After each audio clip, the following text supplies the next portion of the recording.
Welcome to the History AI Podcast, where the past comes alive with facts, anecdotes, and a dash of humor. Here are your hosts, Chuck and Marco. Hey everyone, welcome back to the History AI Podcast. I'm Chuck. And I'm Marco. Before we launch into today's cosmic chaos, if you like the show, please hit subscribe and leave us a 5-star review. 5 stars. Not 4, not I'll do it later, not I'm an 8-planet person, but emotionally I'm a dwarf planet. 5. A 5-star review helps the podcast grow, helps more people find us, and keeps this whole evergreen history machine humming along. Speaking of evergreen, every episode we do is evergreen.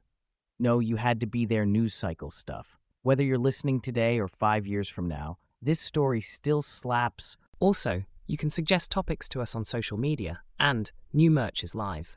There's a link in the show notes. We're the podcast. Become the podcast. Become history. And be sure to stay tuned after the episode for the original song, The Man with the Golden Nose. Today we're talking about a guy who basically did astronomy like it was extreme sports. Tycho Brahe. The man, the myth, the mustache. Wait, wrong century. But yes, Tycho Brahe, Danish nobleman, precision observer, and owner of possibly the most famous prosthetic nose in scientific history. That's not an exaggeration. He lost part of his nose in a duel. A duel over what? Math. Which is the most Tycho way to start a sentence. The version that gets told a lot is that he and another student argued over a mathematical point, tempers flared, and it escalated into a sword duel. Imagine getting so heated about trig that you're like, meet me at dawn, bring your blade and your calculator. No calculators yet, Chuck. Bring your abacus and your regret. Either way, he ends up missing the bridge of his nose. For the rest of his life, he wears a prosthetic, often described as metal. People argue about what it was made of exactly, but the point is, Tycho is out here doing cutting-edge astronomy while literally rocking hardware. This is the first sign that our dude is built different. And honestly, it tracks because Tycho's whole vibe is, I will not do anything the normal way, and I will be extremely correct while doing it. That's the key. If you know one thing about Tycho Brahe beyond the nose, it's this. He was the greatest astronomical observer before the telescope. Which is like being the world's best photographer before cameras. Exactly. He relied on instruments he designed, huge quadrants, sextants, armillary spheres, big precise measuring devices. He was obsessed with accuracy. And I love that, because astronomy in the early modern period has this romantic image, lone genius under the stars. But Tycho is more like, we're building a facility. We're staffing it, we're running shifts, we're doing quality control. He basically industrialized stargazing. Gentlemen, the stars will not measure themselves. And for Tycho, this wasn't just a hobby. This was political, cultural, and personal. He was born in 1546 into Danish nobility, and there's also this wild early life detail. He was essentially taken in by an uncle who raised him, apparently with his parents' knowledge. It's a complicated family arrangement. So right from the start, this guy's life is unusual. He's sent to study, as nobles are, and he's supposed to go into something respectable, law, governance, that sort of thing. But then, as a teenager, he witnesses a predicted solar eclipse. Which is a huge deal in an era where celestial events are still mixed up with astrology, omens, divine signs. And also a huge deal, because in a world without instant information, the fact that someone could predict an eclipse feels like magic that runs on math. So Tycho sees the eclipse, realizes the heavens are predictable, and goes, okay, no, I'm doing this. Pretty much. He starts collecting books and instruments, studying astronomy on the side, despite it not being the career path expected of him. Classic. Father wanted me to become a lawyer. I wanted to become the human spreadsheet for the sky. Then comes the turning point that makes Tycho famous across Europe. The new star of 1572. The new star that is not actually a star being born. Right. What Tycho observed was what we now know was a supernova. But in the 1570s, the big idea inherited from Aristotle was that the heavens were perfect and unchanging. The planets and stars were embedded in crystalline spheres, and the realm beyond the moon wasn't supposed to do anything new. The sky was basically supposed to be like a museum exhibit. Do not touch. Do not rearrange. No new installations. And then Tycho looks up and sees a bright new object in the constellation Cassiopeia. At first, he thinks he must be mistaken because it's so shocking. Like when you walk into your living room and your couch is on the ceiling. You're like, no, my eyes are lying. Tycho does what Tycho does. He measures. He compares the position of the new object against known stars night after night. And he discovers the crucial thing. There's no measurable parallax. Parallax is the apparent shift of an object against a background when you change viewpoint. The moon shows parallax when observed from different places. Stars should show almost none because they're far away. The key for Tycho is, if this new object were in the atmosphere, or even somewhere nearby in the sublunar realm, you'd expect it to shift relative to distant stars as Earth rotates. But it doesn't. Which implies it's not a weather phenomenon. It's not a comet-like vapor. It's out there among the fixed stars, meaning the supposedly unchanging heavens changed. Imagine telling the entire intellectual world, hey, the sky just broke your philosophy. He publishes his findings, and it's a massive moment. Not just because he observed something rare, but because his observation method is so clear. Careful measurement, repeated comparisons, written records. Tycho is like the ultimate receipts guy. I don't want to hear your vibes. I have data. And then, just a few years later, there's another disruptive guest star, the Great Comet of 1577. Comets were a big deal. People argued if they were atmospheric or celestial. Tycho measures the comet's parallax too, and again finds it's far away, beyond the moon. That's another blow against the old model of solid celestial spheres, because if the spheres are rigid, what's a comet doing passing through them? He's basically punching holes in the cosmic architecture with a protractor. Exactly. And his fame grows. This is where the story gets fun because it becomes part science history, part political drama, part how to run a research institute when your funding depends on a king's mood. Ah yes, the ancient academic dilemma. Grants. In Tycho's case, his patron is King Frederick II of Denmark. The king is impressed and decides to fund Tycho on a scale that is, honestly, staggering for the era. Like here, have an island. Literally. Tycho is granted the island of Ven, between Denmark and Sweden, and resources to build a research center. You're doing great work, Tycho. Here's your own science island. Please don't summon anything. On Ven, Tycho builds Uraniborg, named for Urania, the muse of astronomy. That's such a flex. It's like naming your lab Physics Palace. Uraniborg is not just an observatory. It's a residence, a workshop, a library, an administrative hub. It has instrument makers, assistants, students, people recording observations, calculating tables. It's basically the early modern version of a big research university department, except run by one intense guy with a metal nose. And he later builds another facility nearby, Stjerneborg, Star Castle, partly underground to shield instruments from wind and improve stability. So even his architecture is like, we will eliminate measurement error by any means necessary. Tycho's emphasis on stability and instrument quality is crucial. Without telescopes, you're limited by how precisely you can align and read angles. So he builds enormous instruments with finely marked scales, and he trains people to observe consistently. I like to imagine his assistant shows up late, and Tycho is like, the stars waited 4.6 billion years, and you couldn't wait for your alarm clock. He did have a reputation for being demanding. Shocking. But his dataset becomes legendary. Night after night, year after year, Tycho and his team chart the positions of planets and stars with unprecedented accuracy. This is where we have to underline something. Tycho is not famous because he had the correct model of the solar system. Right. He didn't fully embrace the Copernican model. Which, for listeners, Copernicus proposed that the sun is at the center and Earth moves around it. Published in 1543. Tycho had a problem with Copernicus for both physical and observational reasons. One big issue: if Earth is moving, then nearby stars should show annual parallax as Earth orbits the sun.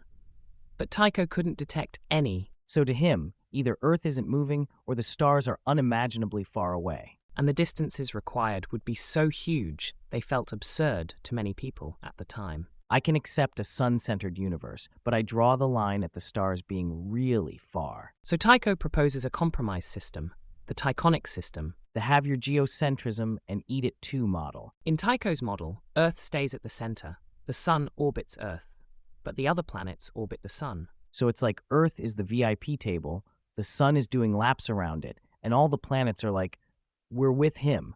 And what's interesting is that, mathematically, the Tychonic system can reproduce a lot of the same observed planetary motions as the Copernican system, at least with the observational precision of the day. So for a while, it's a serious contender. Exactly.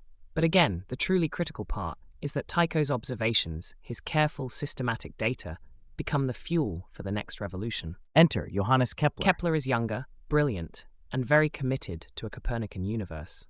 He also has a spiritual, almost mystical relationship with geometry and harmony. So we've got Tycho, the data or it didn't happen guy, and Kepler, the universe is a sacred mathematical symphony guy. They are a perfect storm. And also, as you'd expect, they do not immediately get along smoothly. Because Tycho is protective of his data. Extremely. He knows what he has is priceless, and he's not wrong. Whoever controls the data controls the future of astronomy. That is the nerdiest power struggle imaginable. It's also very human. Tycho wants credit. He wants control. He also likely worries that someone will misuse the data or publish results without acknowledging him. And Kepler is like, hello, yes, I would like to borrow your entire life's work so I can prove my cosmic theory. Exactly. Their relationship becomes a mix of collaboration and tension. So how do they even end up together? Because Tycho's situation changes dramatically. His patron King Frederick II dies, and the new king, Christian IV, isn't as interested in supporting Tycho. Plus, Tycho has political enemies and local conflicts.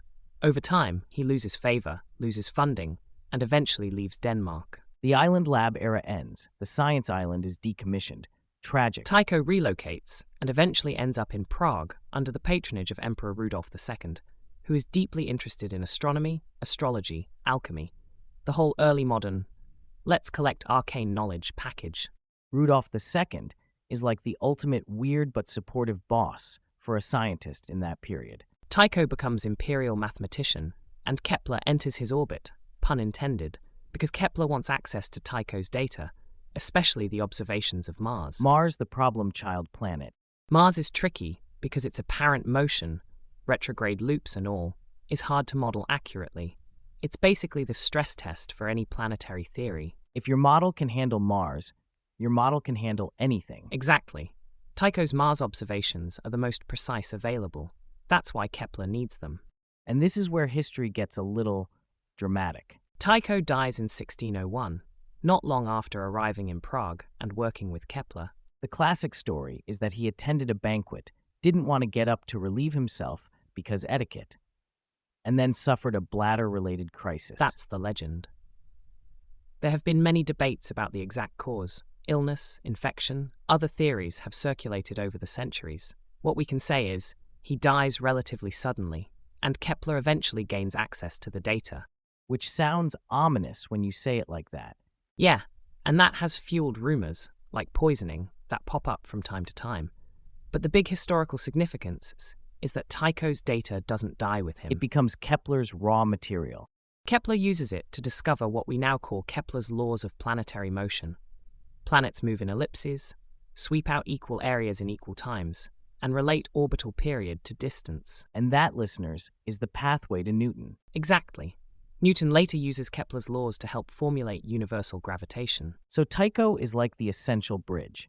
He's the observational titan whose measurements make the theoretical breakthroughs possible. He's the person who proved, in practice, that precise observation can break ancient assumptions. And I think it's important to point out, Tycho's story reminds us that science isn't just about being right in the final form we teach in textbooks. It's about building methods, instruments, standards. It's about making the data trustworthy. Yes, he didn't need a telescope to change astronomy. He needed rigor. Also, he needed an island, a staff, and royal funding. That too. But he also had this larger-than-life personality. Like, you read about him, and it's not just equations. It's feasts, politics, status, rivalries, architecture, fashion, science as a full-body lifestyle. He kept animals too. There's an often-told story about him having a pet moose. Of course he did. Allegedly, it drank too much at a banquet and fell downstairs. This is not a scientist. This is a Renaissance reality show. Whether every detail of that story is perfectly accurate or not, it captures the tone of Tycho's world. Nobles, scholars, and patrons blending into this chaotic ecosystem. Like, imagine writing your grant report while your moose is hung over. Meanwhile, you're also mapping the heavens. Today the moose is recovering. Also, Mars is misbehaving. I will fix both. And when you zoom out, Tycho's legacy is pretty clear. He helped demolish the idea of an unchanging sky. He provided evidence that comets and new stars belong to the heavens, not the atmosphere. He built a research infrastructure before modern science institutions existed. And he produced the most accurate naked-eye astronomical observations ever made. So if you ever think your job is weird, remember, somewhere in history, a nobleman with a prosthetic nose built an underground star castle and turned astronomy into a precision industry. And that work helped unlock the laws of planetary motion. Tycho was the chaotic good, but for data, He's also a reminder that scientific progress is collaborative across time. Tycho measures, Kepler models, Newton explains why. That chain is everything. and it's evergreen, because the process matters as much as the facts. Speaking of evergreen, thanks for spending part of your day with us. If you enjoyed this episode, please rate the podcast and leave a 5-star review. 5 stars helps the podcast grow. It really does. And it helps other history nerds find us. Subscribe so you don't miss future episodes, and share the show with a friend who likes science history, weird personalities, or both. And remember, you can suggest topics via our social media. Send us what you want to hear next. Also, new merchandise is available. Link in the show notes. Special thanks to everyone listening, whether you're a longtime subscriber or you just found us today. You're the reason this show exists. We appreciate you, and seriously, if you've been meaning to do it, go drop that 5-star review. Tycho would want you to. He'd measure your rating with a giant quadrant. And he would find it lacking if it weren't 5. Until next time, I'm Chuck. I'm Marco. And this has been the History AI Podcast.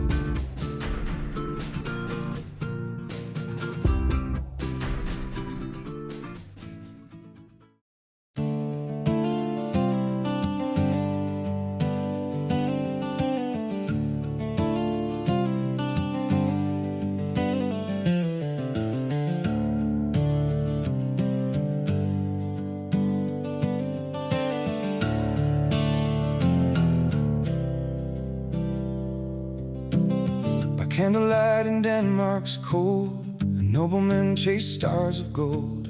He mapped the heavens line by line, while kings drank wine and wasted time. He watched the sky with sharpened eyes, measured truth where old gods died. Every planet, every flame, written down beside his name. But genius walks a crooked road, every crown becomes a load. Oh, Tycho Brahe, keeper of the midnight sky, with a brass nose shining bright as the comets thundered by. Oh, Tycho Brahe, you burn like fire in northern snow, searching for what heaven hid centuries ago.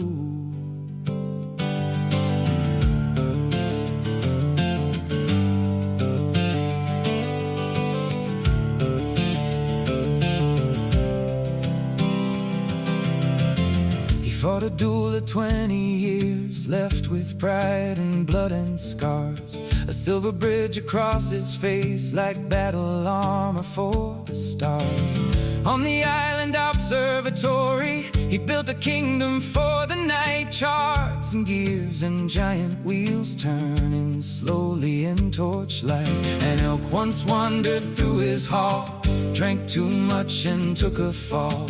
Legends wrapped around the man like constellations no one planned. The sky was changing overhead, but no one heard the things he said. Oh, Tycho Brahe, watcher of the endless dark, counting every distant flame like a sailor counts the sparks. Oh, Tycho Brahe, your numbers outlived every throne. You trace the path of worlds unseen. Oh, you died alone.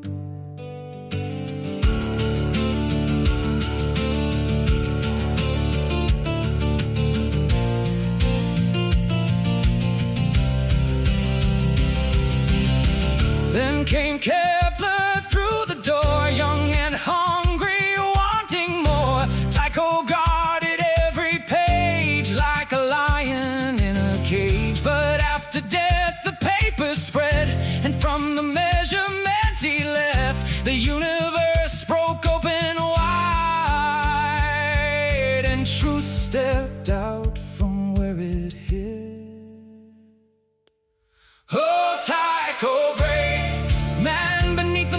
northern skies, half forgotten, half immortal, still reflected in our eyes. Oh, Tycho Brahe, when the cold night settles low, your stars still whisper through the dark to the world below. And somewhere past the moonlit sea, a golden nose still points the way to every soul who dares to ask what waits beyond the day.